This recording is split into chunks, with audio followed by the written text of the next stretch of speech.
Today, let's see how King Inu lets Button take Yusuke to the mysterious spirit world again, but Yusuke, the learning immune system, doesn't seem to have the knack for grasping knowledge and can't control his spirit energy. After just when he starts his special training, a bizarre incident happens in the human world. One of the three major demons, Steel Demon, is sucking the souls of children in the park like a vacuum cleaner, and Yusuke is completely at a loss, failing to learn the spirit gun. Seeing so many kids' souls snatched away in the hospital, Yusuke's blood boils and he's ready to take on Steel Demon.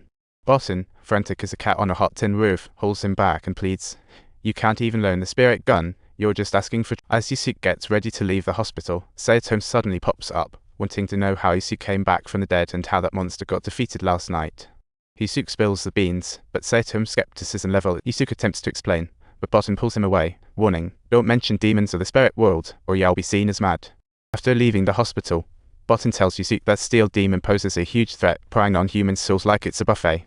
Before he plans to face Steel Demon, Yusuke drops by the ramen shop run by Anko. Only the boy tells Yusuke that there's been a trend of kids falling into comas in their community.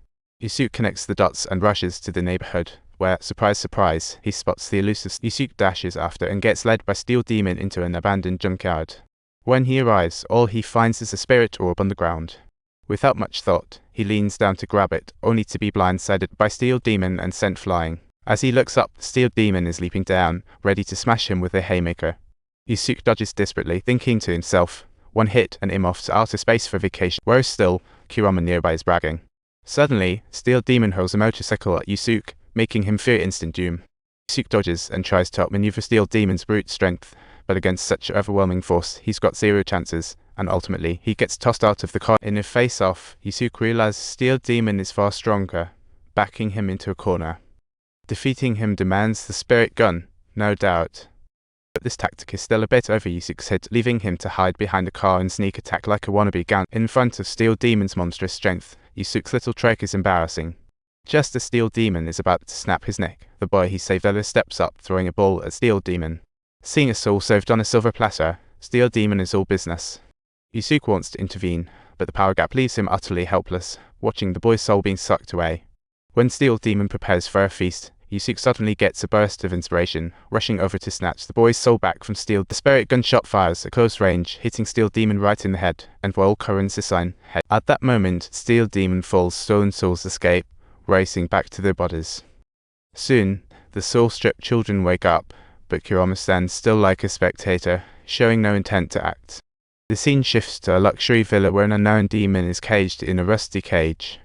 A bald guy tosses a cigarette butt in, causing the demon to shed a tear immediately. To everyone's shock, the moment the tear hits the ground, it transforms into a valuable iced tear stone and more precious than gold. The bald guy's cruelty is so extreme, even the mustache man can't stomach it.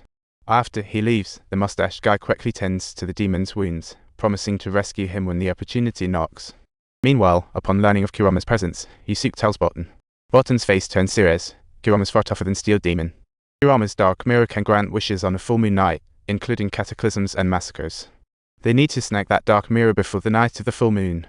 Just as the two converse, Saitome happens to walk by, puzzled, wondering why he's the only one who can see Button.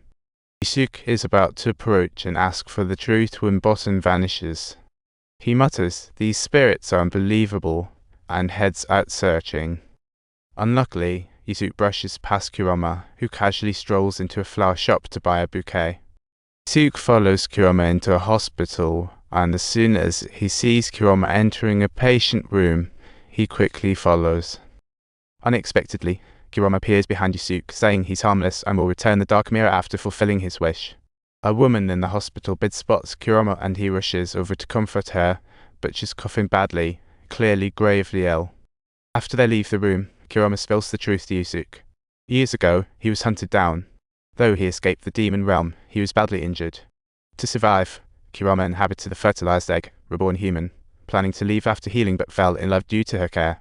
Now diagnosed with a terminal illness, Kurama decides to use the dark mirror to repay her kindness. Back at the ramen shop, Yusuke is in turmoil over Kurama's words from earlier, realizing he never thought demons could have a bright side. Just then, Button rushes in, telling Yusuke that to use the dark mirror to make a wish, the wisher must offer up her life. Soon, on the night of the full moon, Yusuke is ready to stop Kurama, only to find Saitome appearing out of nowhere, questioning, "Why are you helping a demon?" Yusuke has no time to explain, pushes Saitama aside and rushes to Kurama. Now, Kurama awakens the dark mirror's power. Kurama stretches his arm deep into the mirror, preparing to realize the wish of making Mom happy forever. Yusuke notices this and doesn't hesitate, diving into the radiant light to stop it all. Inside the mirror's dimensions, Kurama spots Yusuke charging in and hastily calls out, "Stay out of my business." Yusuke retorts, "Trading your life for your mother's happiness wouldn't really make her feel fulfilled." Yusuke has died once, and he can't forget the pained expression of his mother. If Kurama dies now, his mother's life will lose all meaning. Therefore, Yusuke offers half of his life to the Dark Mirror, and with Kurama's half, they successfully strike a deal and are released. Saito rushes over to help Yusuke up, while Kurama's mother slowly opens her eyes in the hospital bed. As Kurama removes the breathing mask and sees his mother returning to normal, he's overcome with tears. This moment makes Saito realize demons have both good and bad, prompting him to apologize to Yusuke for past extremes. As they leave the hospital side by side, Fang, on the rooftop, catches sight of the scene. She lifts the cloth from her forehead, revealing an iced tear stone. Tracking the energy, she locks onto a car, standing on the rooftop to set her sights on it. Fang rushes up, drawing her blade and slicing the car in half instantly. She strides up to the driver, slicing through the box to reveal an iced tear stone inside.